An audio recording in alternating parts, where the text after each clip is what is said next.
Apakah Anda tahu bahwa masa penjajahan di Indonesia tidak dimulai secara langsung saat orang-orang Belanda pertama kali menginjakkan kaki di Nusantara pada akhir abad ke-16? Sebenarnya, proses penjajahan oleh bangsa Belanda adalah perjalanan politik yang panjang, bertahap, dan berlangsung selama beberapa abad sebelum mencapai batas-batas wilayah Indonesia seperti yang kita kenal saat ini. Pada abad ke-18, Verenigde Oost-Indische Compagnie (VOC), perusahaan dagang Belanda, telah menancapkan kukunya sebagai kekuatan ekonomi dan politik di Pulau Jawa setelah runtuhnya Kesultanan Mataram. Sejak awal abad ke-17, VOC telah menjadi pemain utama dalam perdagangan Asia. Namun pada abad ke-18 mereka mulai mengembangkan minat untuk ikut campur dalam urusan politik pribumi di Pulau Jawa demi memperkuat dominasi mereka dalam sektor ekonomi lokal. Namun, korupsi, manajemen yang buruk, dan persaingan sengit dari Inggris, East India Company, akhirnya mengakibatkan kejatuhan VOC menjelang akhir abad ke-18. Pada tahun 1796, VOC akhirnya mengalami kebangkrutan dan kemudian dinasionalisasi oleh pemerintah Belanda. Akibatnya, harta dan aset VOC di Nusantara jatuh ke tangan pemerintah Belanda pada tahun 1800. Namun, ketika Perancis menduduki Belanda antara tahun 1806 dan 1815, aset-aset tersebut malah berpindah ke tangan Inggris.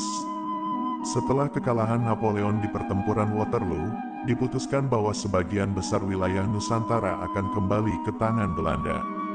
Inilah fakta-fakta menarik yang jarang diketahui tentang awal penjajahan di Indonesia. Kisah ini mengungkapkan bahwa penjajahan tidak terjadi dalam semalam, melainkan merupakan hasil dari ekspansi politik yang perlahan dan panjang. Menyelami sejarah gelap ini akan memberikan pemahaman yang lebih dalam tentang perjuangan bangsa Indonesia melawan penjajahan dan mencapai kemerdekaan. Setiap bangsa memiliki sisi kekejamannya sendiri. Begitu kata-kata bijak yang ditulis oleh sastrawan terkenal Indonesia, Gunawan Muhammad, dalam catatan pinggir majalah Tempo pada tahun 1981. Kutipan ini mengajak kita untuk merenung, seberapa kejamkah suatu bangsa terhadap bangsa lain, atau seberapa kejamkah suatu bangsa terhadap dirinya sendiri. Stalin Lenin terhadap bangsa Ukraina, Uzbekistan, Serbia terhadap bangsa Bosnia dan Sarajevo, Vietcong terhadap rakyatnya sendiri, dan rezim Pol Pot terhadap bangsa Kamboja, semuanya merupakan kekejaman yang tak terlupakan.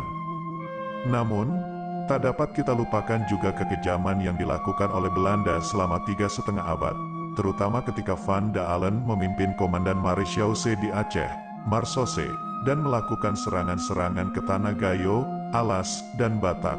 Pertanyaannya, apakah kekejaman-kekejaman ini hanya sebuah kisah belaka? Kenyataannya, kita tidak pernah belajar dari sejarah masa lalu, terutama ketika kolonialisme Belanda mendarat di tanah air kita. Praktik perbudakan dan kerja paksa diterapkan oleh Belanda hampir di seluruh wilayah Indonesia selama 3,5 abad.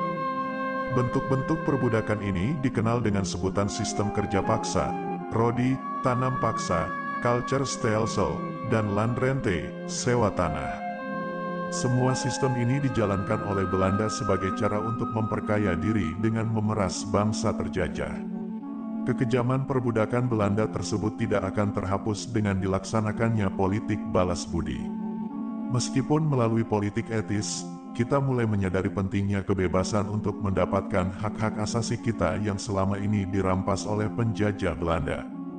Selain sistem kerja paksa dan tanam paksa yang diterapkan oleh Belanda di bawah kepemimpinan Gubernur Jenderal Van den Bosch, Daendels, dan Thomas Stamford Raffles, ada satu kisah yang jarang diceritakan oleh sejarawan kita tentang adanya sistem perbudakan oleh tentara-tentara Belanda terhadap bangsa pribumi yang dijadikan TPO, tenaga pembantu operasi. Mereka sering disebut oleh Belanda sebagai Batalion 19 atau Batalion Merah, karena mereka mengenakan pakaian merah. Beberapa di antara mereka bahkan dipanggil perwira-perwira merin atau beruang-beruang rantai.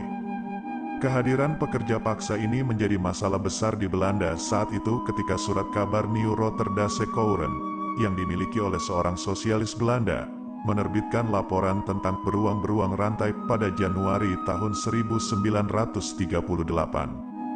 Isi laporan tersebut mencakup pertanyaan, kapan seorang penulis akan menulis sejarah yang mengungkap peran yang dimainkan oleh beruang-beruang rantai dalam upaya fasilitasi dan pembukaan daerah-daerah yang begitu banyak ini, sebagaimana dikutip oleh Zenteng Raaf dalam Abu Bakar Aceh, 1985-453. Kisah-kisah perbudakan ini menjadi bagian tak terpisahkan dari sejarah kerajaan Belanda. Tanpa mereka, ekspedisi apapun tidak akan terwujud. Mereka bekerja dengan beban yang jauh lebih berat daripada orang lain dan menderita lebih banyak penderitaan. Bahkan, sebagian besar dari mereka terlibat langsung dalam pertempuran, menjalankan perintah-perintah yang sangat berbahaya yang seharusnya dilakukan oleh para tentara. Imbalannya hanyalah kesempatan untuk mendapatkan pengampunan, baik sebagian maupun sepenuhnya. Dalam penyerbuan ke Tangsel yang dipimpin oleh Van Heutz dan Mayor Van Loenen, para pekerja paksa banyak yang jatuh sakit dan dibiarkan tanpa makanan atau obat. Sebagian yang masih memiliki kekuatan dipaksa untuk membawa semua perbekalan meskipun mereka sudah kelelahan. Pada malam penyerbuan tersebut, banyak dari beruang-beruang merah yang meregang nyawa mereka. Kehilangan nyawa mereka terjadi karena mereka tidak mendapatkan cukup makanan sehingga kehabisan tenaga. Beberapa dari mereka berhasil mencuri makanan yang dimasak sebelum makanan itu diserahkan kepada tentara. Ada juga yang tidak mendapatkan perlakuan sama sekali. Teman-teman yang kurang beruntung harus terus bekerja sampai mereka kelelahan. Jika mereka memberontak, mereka akan dipukuli dengan rotan sebanyak 25 kali dan diikat pada batang kayu. Kita bisa membayangkan bagaimana para tawanan pribumi yang dianggap bersalah oleh Belanda diperlakukan dengan tidak manusiawi. Mereka dipaksa menjadi tukang masak, pencuci pakaian, pembuat teh, dan pengangkut logistik tanpa menerima gaji, hanya berharap agar hukuman mereka dikurangi tanpa melalui proses pengadilan. Tidak diketahui pasti berapa banyak pekerja paksa yang dipekerjakan oleh Belanda selama Perang Aceh berlangsung. Belanda sendiri tidak pernah mencatat nama-nama mereka karena mereka adalah orang-orang yang menjalani hukuman karena melakukan tindakan kriminal. Mereka menjadi bagian kisah tersendiri dalam sejarah perjuangan kita. Namun, ada kritik dari kaum sosialis di parlemen Belanda waktu itu yang menguasai sekitar 67% kursi di parlemen. Kritik-kritik dari kaum sosialis ini kemudian mengungkapkan bahwa pihak Belanda, terutama pada masa pemerintahan Gubernur Jenderal Van Dalen, telah melakukan tindakan-tindakan yang keji dan menimbulkan reaksi dari masyarakat Belanda sendiri. Seperti yang kita ketahui, Van Dalen melakukan penyerangan ke daerah Gayo, Alas, dan Batak. De Tocht van Overste van Dalen door de Gayo, Alas en Batak dikarang oleh Kempis. Mereka menyerang 8 tempat, termasuk Kutoreh, Badek, Cane Ukon Tunggol, Penosan, Tampeng, Liket, dan Kuto Lengat Baro. Jumlah korban jiwa mencapai 2.549 orang, di antaranya 1.001 adalah wanita dan anak-anak. Tentu saja, Van Dalen tidak melakukannya sendirian dalam serangan ke beberapa daerah yang merupakan basis kekuatan pribumi. Dia memanfaatkan pekerja paksa untuk membawa pasokan besar bagi tentara dalam menumpas perlawanan rakyat Gayo, Alas, dan Batak. Van Dalen menjadi sosok yang sangat ditakuti, bukan hanya oleh para pejuang pribumi yang menghadapi kekejamannya yang melebihi binatang buas, tetapi juga oleh beruang-beruang rantai yang mati dalam pertempuran tersebut. Dari sini, kita seharusnya belajar bahwa peristiwa-peristiwa kekejaman ini tidak boleh terjadi lagi. Terlebih jika kita mengklaim diri sebagai bangsa yang beradab dan menghargai peradaban. Sistem eksploitasi tenaga kerja, kekerasan terhadap perempuan dan anak-anak, semuanya adalah bentuk kekejaman kita terhadap sesama manusia.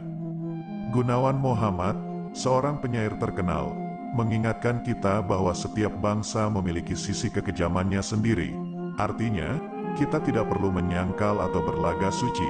Kekejaman masa lalu harus menjadi pelajaran manusiawi untuk masa sekarang, bahwa kekejaman adalah catatan hitam kemanusiaan yang tidak boleh terulang di Aceh, oleh siapapun, dimanapun.